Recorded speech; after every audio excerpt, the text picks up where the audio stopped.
Con cò và anh nông dân.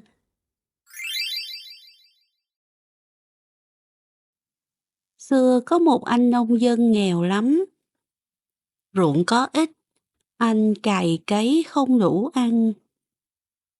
Hàng ngày anh phải vào rừng kiếm thêm củi về bán. Anh không có búa chặt những cây gỗ to. Anh chỉ biết lượm những cành khô, bó lại mang về.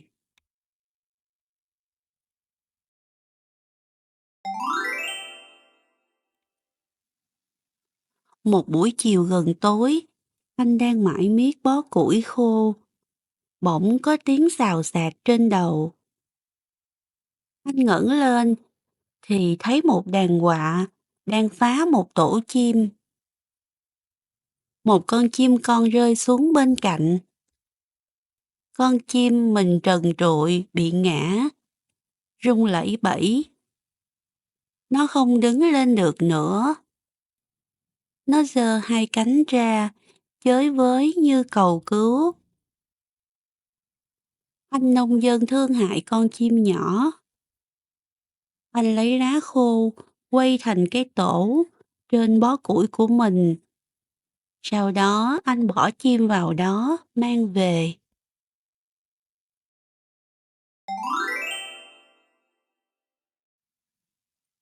Đến nhà, xếp củi xong, anh vội vàng đặt chim vào ổ rơm. Thấy chim cứ rung lên, anh chắc nó đói lắm.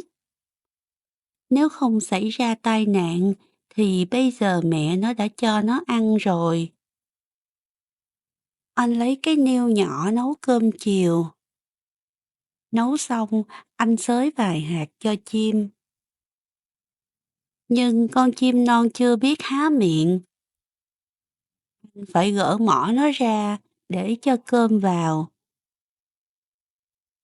Chim không muốn ăn. Nó khẽ lắc cái mỏ, hạt cơm văng ra ngoài. Cứ như vậy, nó lắc đầu từ chối. Lâu lắm nó mới chịu nuốt mấy hạt. Anh nông dân yên lòng. Lấy ít rơm nhẹ phủ lên mình nó cho ấm. Ăn cơm xong, anh ngủ cạnh con chim. Chim con là một con cò. Được anh nông dân chăm chút, chim ngày càng lớn lên. Chiều chiều, khi anh nông dân gánh củi về, nó đứng lên vẫy cánh đón mừng.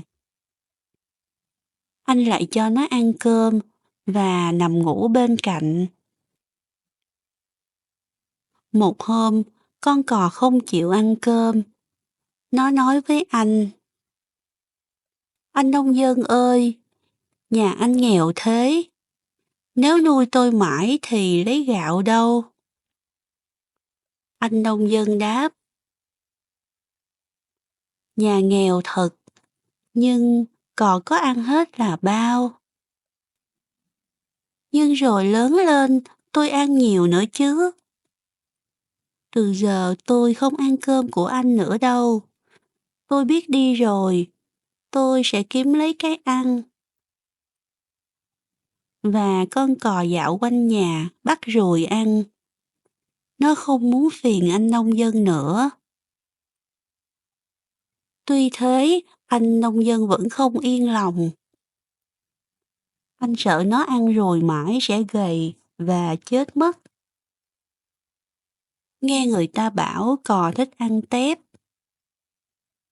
Mỗi ngày ở đồng về, anh lại bắt một nhúm tép cho cò.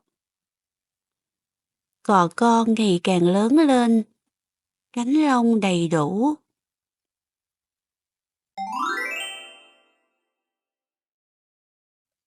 Mỗi buổi sáng, cò con lại ra cửa bắt ruồi.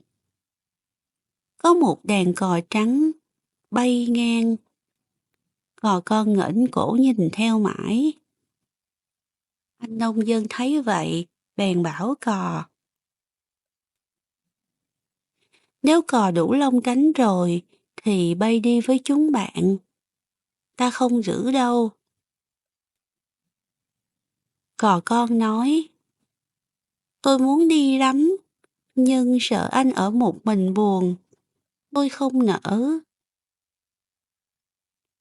Nhưng rồi, sáng nào đàn cò trắng cũng bay ngang qua. Cò con cứ đứng trông theo.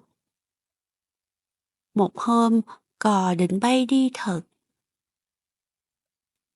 Trước khi đi, cò nói với anh nông dân. Tôi không biết lấy gì đền ơn anh, nhưng tôi không quên anh đâu. Từ hôm cò con bay vào rừng, anh nông dân buồn lắm. Chiều chiều gánh củi về, anh thấy văng vắng trong nhà. Nhiều lúc anh nhớ cò, đứng ngẩn người ra. Làng xóm đặt câu hát chế giễu anh. Công anh bắt tép nuôi cò ăn cò béo, cò giò lên cây. Thực ra anh nông dân không tiếc công nuôi cò. Anh chỉ nhớ nó. Anh nhớ con vật bé nhỏ, hiền lành, đã làm bạn với anh trong bao nhiêu ngày. Và cò con cũng không quên anh. Nó giữ lời hứa. Ngày ngày, nó rủ bạn bay về cánh đồng lúa thăm anh. Thăm đồng lúa mà anh đang cày cấy.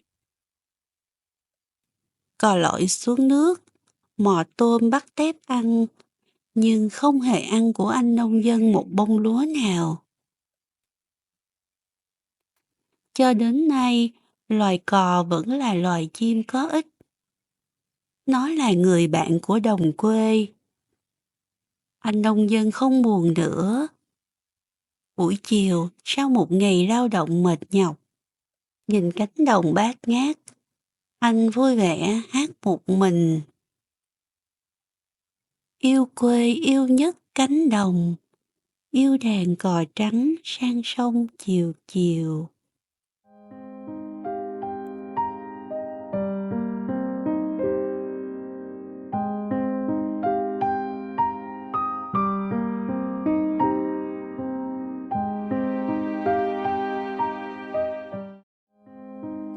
Câu chuyện của chúng ta hôm nay đến đây là hết rồi. Các bạn nhớ đăng ký kênh để theo dõi những câu chuyện tiếp theo nhé. Xin chào.